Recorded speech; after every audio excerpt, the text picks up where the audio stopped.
for her to be put on trial. The incident is drawing international attention as Saudi Arabia struggles to shake off rules from the past as it tries to move into the future.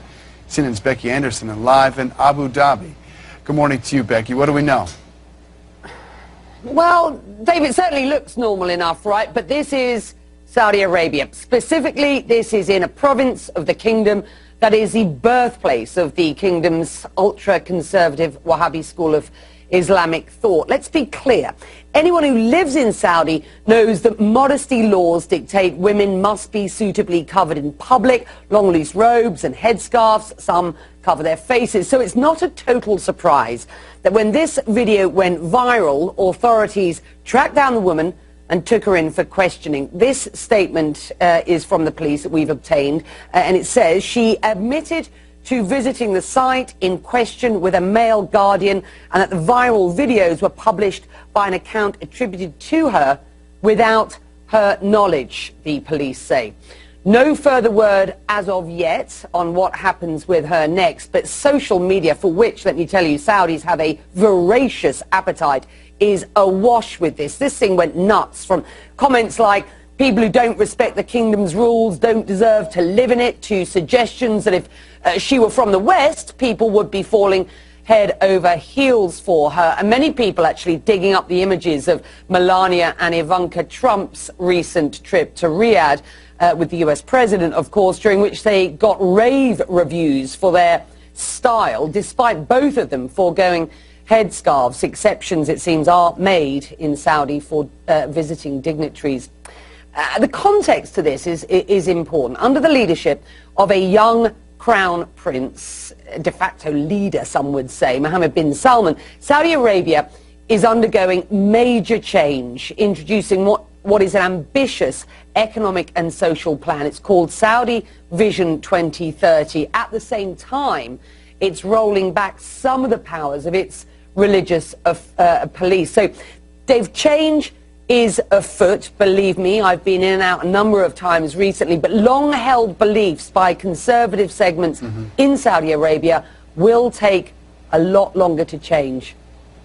Yeah, clearly. People here just looking at videos saying it hardly even raises an eyebrow. Here, hopefully things will change. Becky, thanks so much. All right, Swiss authorities may have solved a mystery dating back to the early 1940s. It happened when an employee at a ski lift company came across two bodies near a shrinking glacier at an elevation of more than 8,500 feet. Local police say the remains are believed to be those of a Swiss couple who set off on foot in the Alps back in 1942 but never returned. Authorities say it'll take a few days for DNA evidence to formally confirm the identities. The couple's youngest daughter says after 75 years, the news gives her some relief. 5 sons, 2 daughters. That daughter was 4 years old when her parents left to family lore as to milk the cows. Never came back. What an amazing reveal. It really is. All right, let's get a check on CNN Money Stream this morning. Global stock markets are higher as U.S. tech stocks are back on top.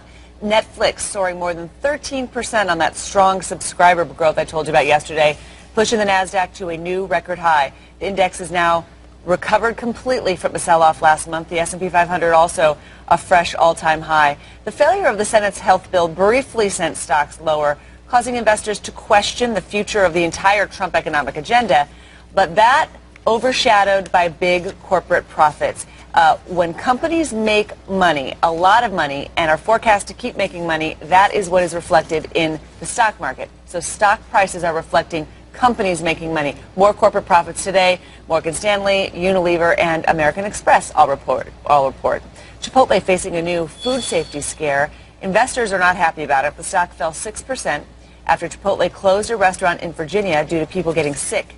The company says the symptoms are consistent with norovirus. It's only been 2 years since multiple Chipotle restaurants were hit with outbreaks of norovirus and E. coli, sickening hundreds of customers and dragging down sales. Snapchat's rivalry with Instagram is heating up. The company is adding a new feature to let you record consecutive videos. It's just the latest in a slew of updates to compete with Instagram. Instagram now offers many of the same features as Snapchat, including face filters and stories. So far, Instagram appears to be winning. Instagram Stories has 80 million more daily users than Snapchat. Have you ever done a story? I haven't. Are you even on Instagram? I'm not. I was searching for you last night. That sounds interesting. No, I'm we'll not reveal why. We were at a party for our colleague Allison That's Camerata, right. who has a new book out. We're And we looking to took some give her a little pictures. promotion. Yes. You need to get on Instagram. I will. I'm That's on the Facebook point and I'm trying to Twitter. make. I'm on Facebook and Twitter. Okay, And that's a start. And I prefer Facebook, actually, but Facebook, whatever. All right, early start continues right now.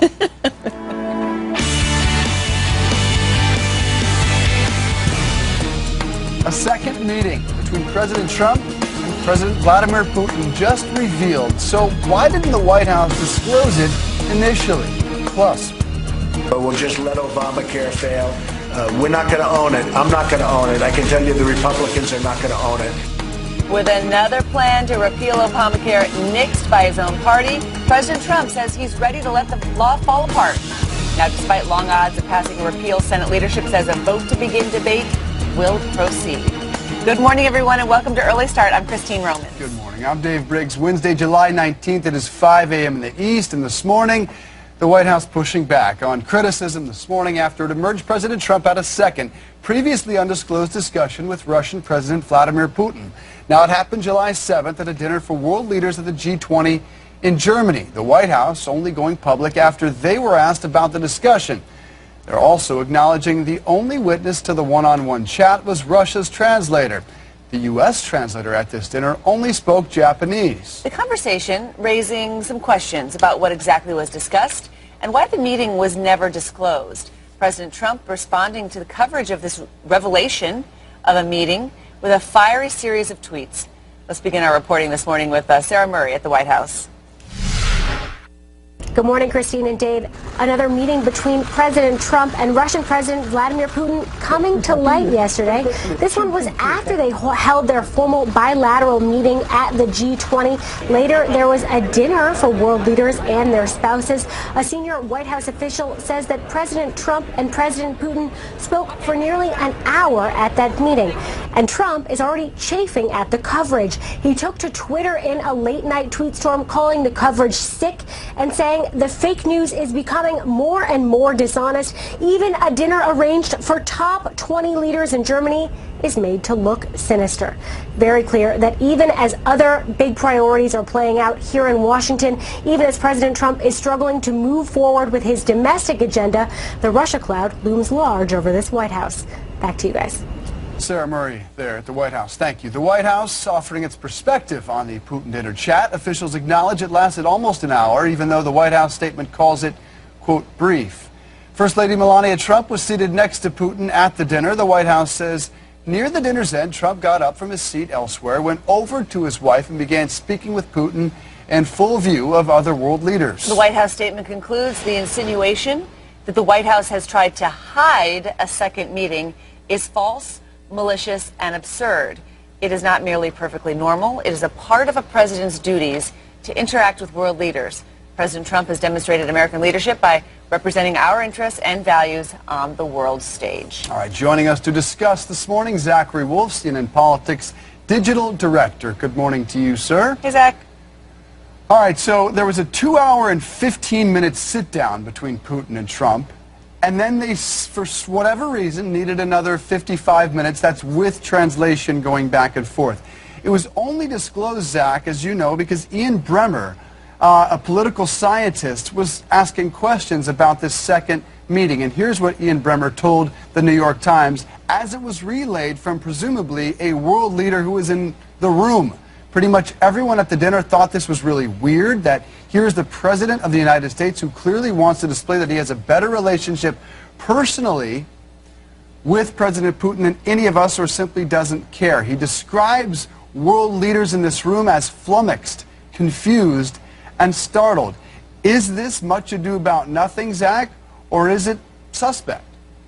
Well, it's certainly interesting. I don't know if it's much ado about anything because we don't know exactly what they talked about. But after the, you know, all of the interest that everyone had in their official meeting, the fact that that one went on much longer than expected, the idea that there was now this second meeting that they didn't tell anybody about. I mean, it's certainly interesting, and it comes sort of amidst all these other questions about the U.S. and Russia and, previously undisclosed meetings between, the president's son and people who may or may not have ties to the Russian government. So, it's just another thing when they probably didn't need one. It's, look, and the way the president in particular with a series of tweets saying, come on, there's nothing to hide here. This was a G20 dinner. Everyone knew about it. Yes, everyone knew about the G20 dinner, but the sitting down for so long, talking to the president of Russia in full view of all those other leaders who are already concerned about what the U.S. Role is with Russia, and concerned about Russia in general in their own elections and Russian stability in the region. It almost feels to me as if this is Donald Trump at Mar-a-Lago wandering over after a dinner and talking to someone, sitting down. I mean, this is the way he is. This is the way he operates. But on the global stage, where all of those participants are doing diplomacy and stagecraft, it's just a little off. Am I wrong? No, I don't think you are. And let's not forget who a lot of the members of the G20 are. They're members of NATO, an organization that the U.S. is part of, that the president, or at least his advisors, have tried to sort of renew his the U.S. commitment to in the face of, the specter of Russia across the way there. It kind of has these reverberations around, and you start to kind of see how the Russia scandal sort of gets out from beyond just the domestic portion of this White House into the international portion of this White House and really starts to affect things. Well, and you look at the big picture, Zach, there's only so much common interest these two countries have. I mean, really the national interests are in stark contrast with one another, so how much more could need to be discussed when really Syria appears to be the one place that we can work together, and that was clearly discussed in that 2-hour-plus meeting. But let's move on to health care, because that is certainly what matters to Americans in this country. And right now, it is bleak. There is uncertainty facing the entire health care system in this country.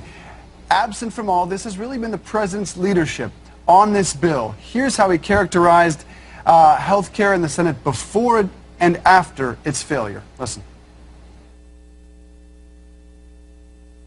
We're going to get this passed through the Senate. I feel so confident. We're not going to own it. I'm not going to own it. I can tell you the Republicans are not going to own it.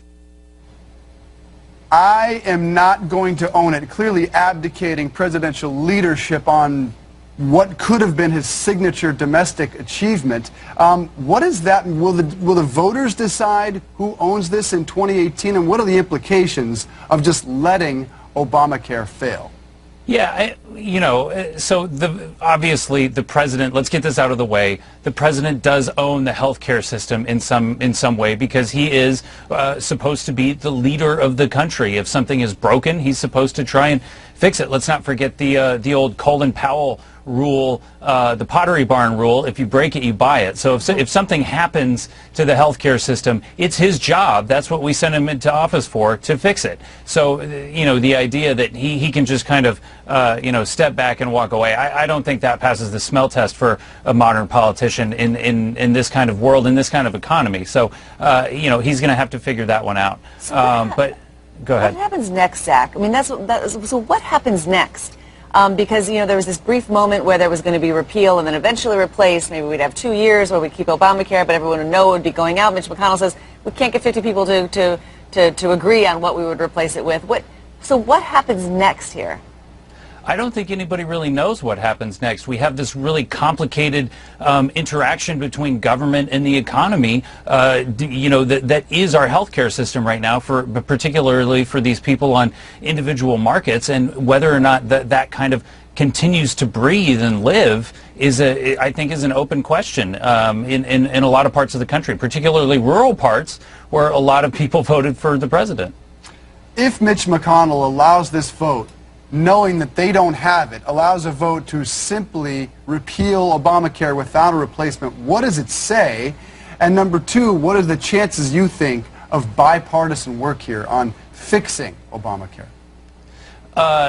Well, you know, I think the Republicans have been so entrenched about repealing Obamacare that it would take such a turnaround for them to start, you know, fixing it. That would be a pretty remarkable thing. And I don't know if Democrats are going to want to work with Republicans. So something else needs to happen. It really does need to fail, or pain has to occur, I would think, in order for Republicans and Democrats to kind of come together on this, unfortunately. A high-risk corridor, making sure there's still cost-sharing subsidies, you know, for people who can't afford insurance, and then making sure the individual mandate is enforced. That keeps healthy people in, keeps the pool healthier. I mean, those are the things that are the fix Obamacare because a straight things. repeal, there's going to be no enforcement of a mandate and only sick people coming into the system. Right. Yeah, right. So. Trouble. All right, Zach Wolf, we'll see you in about 20 minutes. Thank you. Sounds good. All right, a group of Democratic congressmen now turning to the FBI for answers on Ivanka Trump's security clearance. At issue whether the first daughter disclosed any of her foreign contacts or those of her husband, Jared Kushner, or her brother, Donald Trump Jr. Kushner had to revise his security form several times. The lawmakers write to the FBI, quote, "We are concerned that Ivanka Trump may have engaged in similar deception." All right, foreign buyers are pumping up U.S. home prices just as housing supply is the tightest in years. Foreign buyers spent a record $153 billion on U.S. properties last year. That's a nearly 50% increase. The two biggest buyers were from Canada and China. Right now, inventory in the U.S. is tight, demand is high, but construction hasn't been able to keep up, causing prices to rise. Builders blame slow construction on labor shortages and more expensive supplies, including lumber. And lumber costs rose 17% in June. It's now more expensive than it was during the building boom last decade. Costs rose in part over a possible tariff on Canadian lumber. The Trump administration wants to tax the imports up to 24%. It has not been imposed yet, but the threat alone has driven up prices, which the industry says could boost the average cost of a new home by $3,000. All right, I had new details this morning about what may have led a police officer to shoot Justine Ruzcek. Now Minnesota police trying to ease concerns in the community. Our goal is not speed, but we do recognize. Deeply concerned about Iran's activities in the Middle East, including its support for U.S.-designated terror groups and Syrian President Bashar al-Assad, human rights issues, and the development of its ballistic missile program. New details emerging in the death of a Minnesota woman shot and killed by police. State investigators say two officers, Mohammed Noor and Matthew Harity, responded to the 911 call placed by Justine Ruzcek about a possible sexual assault by driving through an alley near her home with their squad car lights off. Officer Harity, who was driving the vehicle, says he was startled by a loud sound. Seconds later, Ruzcek approached his window. That's when Harity says his partner, Officer Noor, fired at Ruzcek from the passenger seat. The officers got out of the patrol car and provided medical attention until help arrived. Officer Noor is so far refusing to speak with investigators. It's one of the many frustrations for Minneapolis Mayor Betty Hodges. We do have more information now, though it's frustrating to have some of the picture, but not all of it. We cannot compel Officer Noor to make a statement. We can't compel him by law, but I wish that he would make that statement. It could be several months before state investigators are able to explain what happened. The city is now fine-tuning its body camera policy and notes the cameras on the two officers were not turned on in this case. The officers have been placed on administrative leave. A self-proclaimed drug dealer in Florida busts himself. The sheriff's office in Okaloosa, Florida, says David Blackman called them to report that someone broke into his car, stole $50 in cash, and a quarter ounce of cocaine. The sheriff's office says the responding deputy easily solved the case, finding cocaine still in the car, a crack pipe on the floorboard, and a cracked rock on the center console. Unclear whether Blackman has a lawyer or a brain. I added that last part, sorry. All right. 17 minutes past the hour. Think you paid too much for your Uber. Wait till you hear what one group of minor leaguers paid to make the first pitch. And he says this morning's Bleacher Report next. Christie, and it's at Citi Field in New York. Andy Schultz has more in this morning's Bleacher Report. Hey, Andy. Hey, man. Good morning, guys. You know, we've all been to a baseball game. Catching a foul ball, not an easy thing to do. Well, Chris Christie actually made it look easy last night, making a one-handed grab at the Mets game. Check it out, third inning. Christie going to lean over and make the catch with his left hand, and he gets plenty of high fives from the people around him, but Mets fans, well, they were not impressed. So you're allowed to make that pitch a little off the corner. He was here in the booth, and the Cardinals play-by-play guys also having some fun with it. One of them saying, quote, "Nice to see him get from the beach here to the ballpark," of course referring to all the flack Christie got for spending July 4th weekend on a New Jersey beach that was shut down to the public. All right, Rangers and Orioles last night. Chris Davis going to hit this one deep to center field. Now, Carlos Gomez has a great beat on it, but check it out. The ball going to bounce right off his glove and over the fence for a two-run home run. I'm not sure that ball would have been over the fence if it didn't go off of his glove. Got to be one of the worst feelings in baseball to let a home run happen like that. Orioles are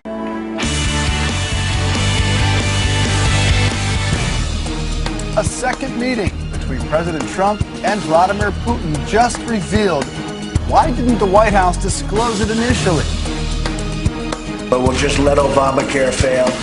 We're not going to own it. I'm not going to own it. I can tell you the Republicans are not going to own it. And with another plan to repeal Obamacare nixed by his own party, President Trump says he is ready to let the law fall apart. But despite long odds of passing a repeal, Senate leadership says the vote to proceed to debate will still happen. Welcome back to Early Start. I'm Christine Romans.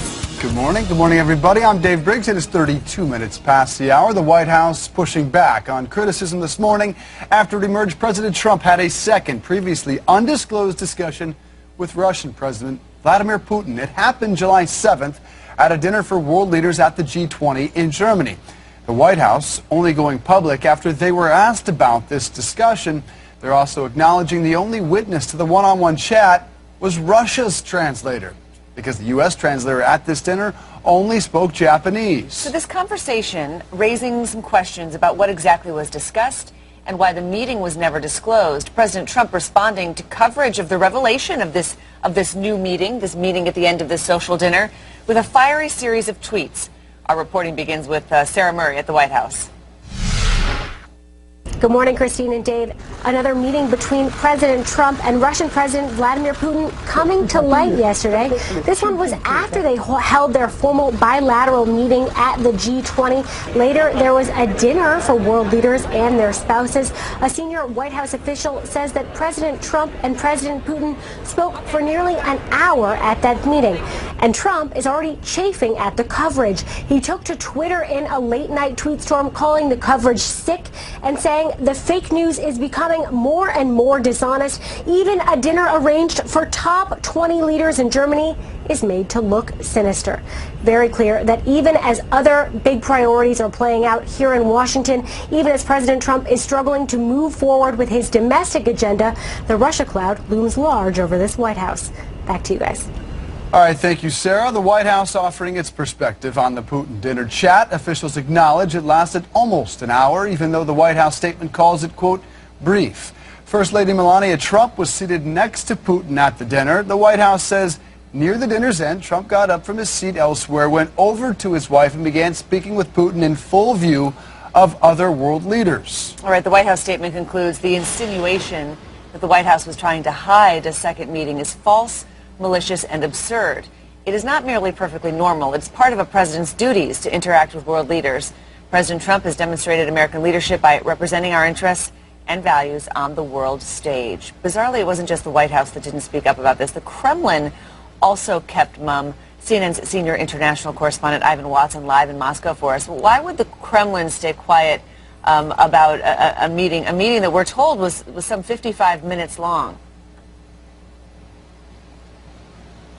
I really don't know, and it may not have been intentional. There was only really passing reference from the Kremlin spokesman Dmitry Peskov a day or two after the G20 that, hey, the two presidents, that discussions continued after the bilateral meeting at this dinner. He spent more time talking about how Melania Trump and Vladimir Putin, the discussions that they had sitting next to each other.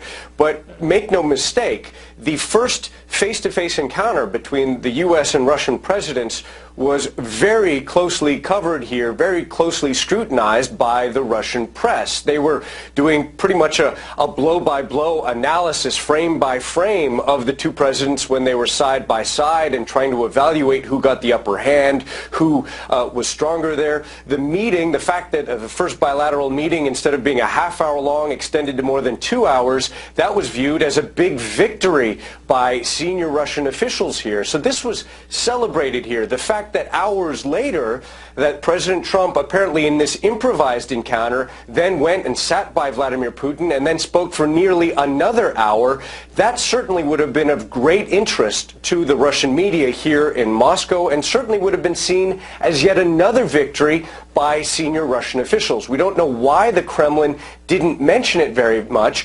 Perhaps that is part of why the Kremlin has been rather patient about things like demanding its 2 diplomatic compounds back and demanding to let some 35 Russian diplomats back into the U.S.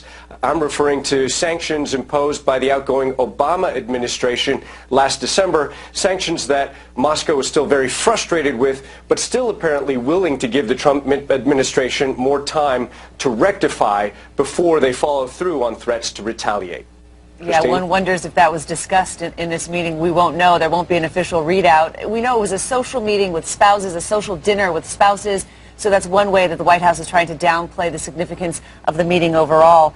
But, you know, Ian Bremmer, the political scientist who first, I guess, revealed this, quite frankly, he said pretty much everyone at the dinner, he told this to the New York Times, thought this was really weird, that here is the President of the United States who clearly wants to display that he has a better personal relationship with President Putin than any of the other members, or simply doesn't care. I mean, it is such a scrutinized relationship, these two leaders, to spend so much time together, even if, say, you know, half the time is eaten up by translation, it still is out of the ordinary, isn't it?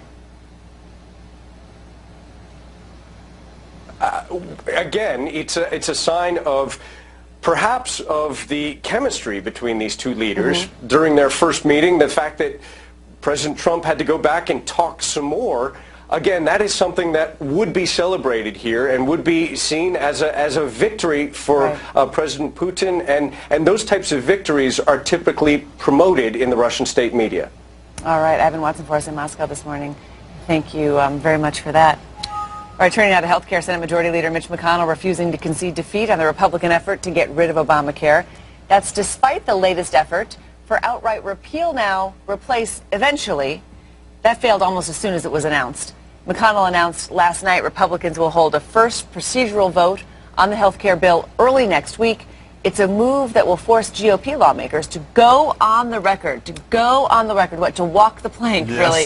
Go on the record ahead of the 2018 midterms. Walk the political plank, yes. Today, the White House has invited every Republican senator to lunch to talk health care and other issues. With straight-up repeal apparently dead, the president says his new plan is to simply let Obamacare fail. Let Obamacare fail, it'll be a lot easier. And I think we're probably in that position where we'll just let Obamacare fail. We're not going to own it. I'm not going to own it. I can tell you the Republicans are not going to own it. We'll let Obamacare fail, and then the Democrats are going to come to us and they're going to say, how do we fix it? How do we fix it? Or how do we come up with a new plan? The president also says his party's advantage in Congress isn't strong enough, and voters need to elect more Republicans in 2018. But given the sharp divisions revealed by the failure of Obamacare repeal, even that might not solve the party's problems. More on that now from CNN's Phil Mattingly on Capitol Hill. Well, Christine and Dave, it's the thing they've campaigned on for 7 years. They've negotiated on for more than 6 months. They own both the Senate and the House in terms of the majority and also the White House. And now it appears like they're going to fail. That's repealing Obamacare, the thing we've heard Republicans talk about year after year after year. Now, if you track back from Monday night throughout Tuesday, it was kind of a harried 15 to 20 hours as the initial draft plan collapsed with 2 new Republican no votes. And then Senator Mitch McConnell announced that he would move to another plan, not a repeal and replace plan as it had initially been drafted, but a repeal-only plan. One problem: senators had already discarded that plan in January. Bringing it up also caused problems. 3 Republican senators coming out opposed to the new plan, seemingly scuttling that as well. And it's something Senator Mitch McConnell made very clear. The whole process has just been a very difficult one for Republicans. Take a listen. A lot of people have been involved in the discussion, been very passionate discussions, but everybody's given it their best shot. And as of today, we just simply do not have 50 senators who can agree on what ought to replace the existing law.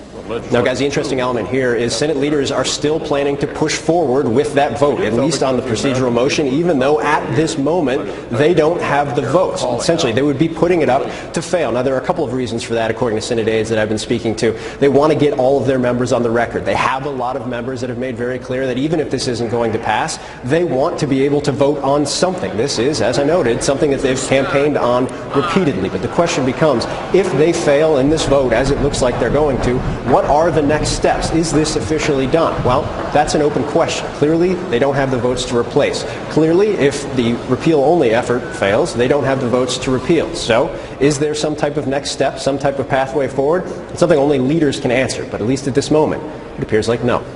Christina, Dave? Does appear the case. Phil, thank you. Iran now promising sanctions of its own against American interest after the U.S. imposed new ones on Tehran. Iran condemning the new sanctions as, quote, illegal, saying it fulfilled its obligations under this nuclear deal. But the State Department says the U.S. remains deeply concerned about Iran's activities in the Middle East, including its support for U.S.-designated terror groups and Syrian President Bashar al-Assad, human rights issues, and the development of its ballistic missile program. This is essentially a very bad deal that they are living up to, so there's very little the administration can do in this case. Ahead, there are new details this morning about what may have led a police officer to shoot Justine Ruszczyk. This comes as Minnesota police try to ease concerns about a lack of early information on the case.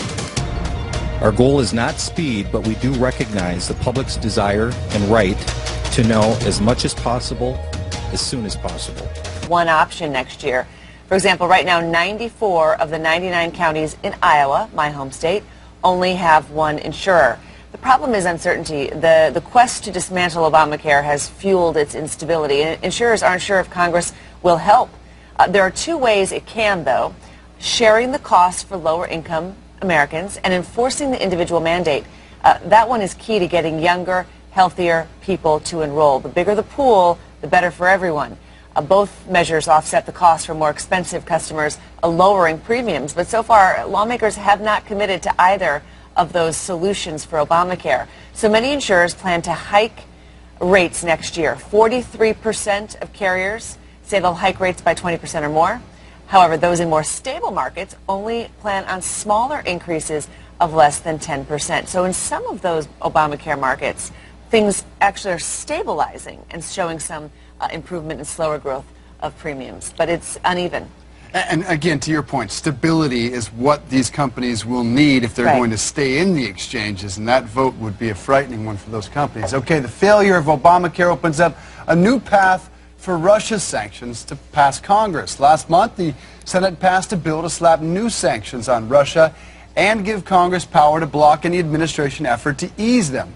Both parties itching to get the bill to President Trump's desk before the August recess.